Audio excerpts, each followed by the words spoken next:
Welcome to ஒரு கதை சொல்லுங்க சேனல். நான் கல்கத்தால இருந்து உங்க கலை பேசுறேன். இன்னைக்கு நான் ரொம்ப சூப்பரான இன்ட்ரெஸ்டிங்கான கதையை உங்களுக்காக கொண்டு வந்திருக்கேன். வாங்க கதைக்குள்ள போலாம். சைனால ஒரு ஊர் இருந்துச்சாம். அந்த ஊர்ல ஒரு மாஸ்டர் இருந்தாராம். அவரு ரொம்ப பெரிய மாஸ்டர். அவர் எதுக்கு மாஸ்டர்னு உங்களுக்கு தெரியுமா? அவரு ஆர்ட் அண்ட் கிராஃப்டோட மாஸ்டர். அவர் பண்ற ஒவ்வொரு பொருளும் அவ்வளோ அழகா இருக்கும். அந்த மாதிரி ஒரு பொருள் இருக்கான்னு கூட யாருக்குமே தெரியாது. அந்த மாதிரி ஒரு பொருள் அவங்களோட செய்ய முடியுமா, இல்லை இந்த பொருளுக்கு இமேஜினேஷன் எப்படி வந்துச்சு, அது யாருக்குமே தெரியாது. அப்ப என்னாச்சு, ஒரு வாட்டி இந்த லேண்டன் ஃபெஸ்டிவல் வந்துட்டு இருந்துச்சாம். அப்ப இந்த ஓல்டு மாஸ்டர் என்ன பண்ணான்னா, ஒரு 2 டிராகன் பண்ணி ஒரு 2 பால் இருக்கும். அந்த பாலை ஒரு ட்விஸ்ட் பண்ணி இழுக்கும் போது அந்த 2 டிராகன் அழகா மேல போயினே டான்ஸ் பண்ணிட்டே இருப்பாங்க. அப்போ ஷோல வந்து அவர் காட்டினாரு. இத லீங்கிற ஒரு மிக கெட்ட டிஸ்ஹானஸ்ட் மேன் பார்த்துட்டு இருந்தான். அவன் என்ன நினைச்சானா, இத நம்ம திருடி ராஜா கிட்ட இது நம்ம பண்ணதா காட்டினா நம்மளுக்கு நிறைய சொத்து பணம் எல்லாம் கிடைக்கும் அப்படின்னு அவன் நினைச்சானா. சரி, நம்ம இத போய் பண்ணலாம் அப்படின்னு திருட மாதிரி வந்துட்டு இருந்தான். அந்த ராத்திரி அவன் வரும்போது டக்குன்னு அந்த முதியவர் எந்திரிச்சிட்டாரு. அப்ப அவர் வெறும் அந்த டிராகன் இருக்கும்ல, அதை மட்டும் தான் திருடினாரு. அந்த பால அவரால் திருடவே முடியல. அதுக்குள்ளதானே இவர் எந்திரிச்சிட்டாரு. அவன் பாட்டுக்கு ரொம்ப ஏக்கமா இங்க ஓடி போயிட்டான். அப்புறம் காலையில ராஜா கிட்ட இதை பத்தி சொன்னாம, ஏன் வந்திருக்கான், என்ன காட்ட வந்திருக்கான்னு. அதுக்கு சரி நீ நாளைக்கு வா அப்படின்னு ராஜா வந்து ராணி, மந்திரி, அந்த சிப்பாய்கள் இருப்பாங்கல்ல, அவங்களோட அந்த தலைவர், இவங்க எல்லாரையும் கூப்பிட்டு இருந்தான். இந்த மாதிரி லீன்னு வந்து இப்படி காட்டியிருக்கானா, அது எல்லாரும் பக்கம் வாங்க அப்படின்னு எல்லார்கிட்டையும் சொல்லிட்டானா. சரி நம்மளும் வருவோம் அப்படின்னு நாளைக்கு பார்த்தா லீ வந்தான்.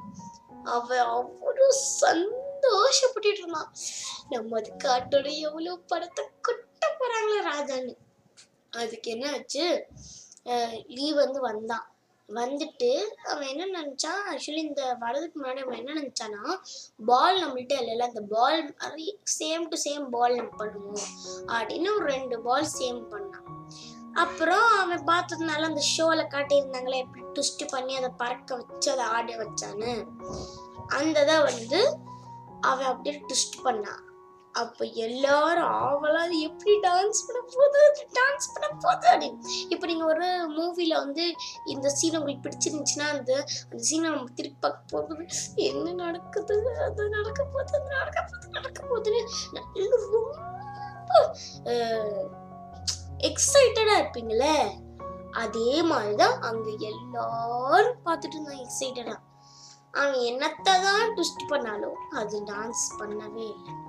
அது எப்படி இருக்கோ அந்த மாதிரி நின்றுட்டு இருந்துச்சு. ராஜாக்கு செம்ம கோவம். ஏண்டா, உன்னை நம்பி தானடா நான் எல்லார்கிட்டையும் போய் இந்த மாதிரி நடக்கும் அந்த மாதிரி நடக்கும்னு எல்லாரையும் இங்க கூட்டிட்டு வந்தேன். இப்ப எல்லாரும் என்ன நினைப்பாங்க, ராஜா நம்மள முட்டாளாக்கிட்டாங்க அப்படின்னு நினைக்க மாட்டாங்க. உனக்கு 100 வருஷம் ஜெயில் தண்டனை அப்படின்னு. அப்புறம் தான் இந்த ஓல்டு மேன் இருக்காங்கல்ல, அதாவது இந்த மாஸ்டர், இது செஞ்ச மாஸ்டர், அவர் வந்து இந்த விஷயத்தை கேள்விப்பட்டு அந்த லீ கிட்ட சொன்னான், இந்த டிராகன் எங்க இருந்தாலும் என்னால அதை டான்ஸ் வைக்க முடியும். ஏன் தெரியுமா, அந்த பால் அந்த மாஸ்டர் கிட்ட தானே இருக்கு. அப்ப அவர் ஆரம்பிக்க மாட்டாரா? அப்ப அவரும் சரி அப்படின்னு இந்த லீ ஒத்துக்கிட்டு அவன் ஜெயிலுக்கு போயிட்டான். அப்புறம் அந்த லேண்டன் ஃபெஸ்டிவல் வந்தோடனே அந்த பேலஸ் கிட்ட இருக்கிற அந்த ஸ்ட்ரீட்ல இருக்கும்ல, அங்க எல்லாமே இந்த எல்லாரும் செஞ்ச லேண்டன் எல்லாத்தையும் டெக்கரேட் பண்ணாங்க. ஃபர்ஸ்ட் எல்லாம் எலக்ட்ரிக் பல்ப் இல்லைல்ல, அதனால நேச்சுரல் லைட்டை வந்து அங்கே போட்டு அழகாக டெக்கரேட் பண்ணியிருந்தாங்க. இந்த அவரோட டிராகன் வந்து இந்த ராஜாவோட கண் பட்டுச்சு. பால் கீழே இருக்குது, டிராகன் மேலே பறந்து அவர் எப்படி பால் ட்விஸ்ட் பண்ணுறாரோ அந்த மாதிரி அது மேலே டான்ஸ் பண்ணிட்டு இருந்துச்சு. அவ்வளோ அழகா இருந்துச்சு. அப்பதான் ராஜா புரிஞ்சாரு, இது லீயோடது இல்லை, இது இந்த மாஸ்டரோடது அப்படின்னு அந்த மாஸ்டருக்கு நிறைய கிஃப்ட் கொடுத்து, இனிமே ஒவ்வொரு வருஷமும் நீங்க தான் எனக்கு வந்து லேண்டன்ஸ் பண்ணி தரணும், வேற யாருமே இல்லை அப்படின்னு சொல்லிட்டு ஒவ்வொரு வருஷமும் முந்தைய வருஷத்தை விட அழகான லேண்டன்ஸ் இந்த மாஸ்டர் பண்ணி கொடுத்தாரு. லீயால அந்த டிராகனை தவிர மற்ற எந்த லேண்டனையும் பார்க்க முடியல. ஏன்னா அவன் பிரசன்ல இருக்கானே. அதனால இந்த கதையை வந்து நீங்க என்ன புரிஞ்சுக்கிட்டீங்க? 2 விஷயம். ஒண்ணு, திருடக்கூடாது, இன்னொன்னு பொய் சொல்லக்கூடாது. நான் எக்ஸ்ட்ராவா ஒன்று சொல்றேன், என்னன்னா நீங்க என்ன பண்ணாலும் அது நல்லா இமேஜின் பண்ணுங்க, யாரோட உதவியும் நீங்க எடுக்கக்கூடாது. சரியா? இந்த கதை உங்களுக்கு பிடிச்சிருந்தா லைக் பண்ணுங்க, ஷேர் பண்ணுங்க, கமெண்ட் பண்ணுங்க. அப்புறம் மறந்துடாம சப்ஸ்கிரைப் பண்ணி பக்கத்தில் இருக்கிற பெல் பட்டனையும் கிளிக் பண்ணுங்க. பாய் பாய் குழந்தைங்களா.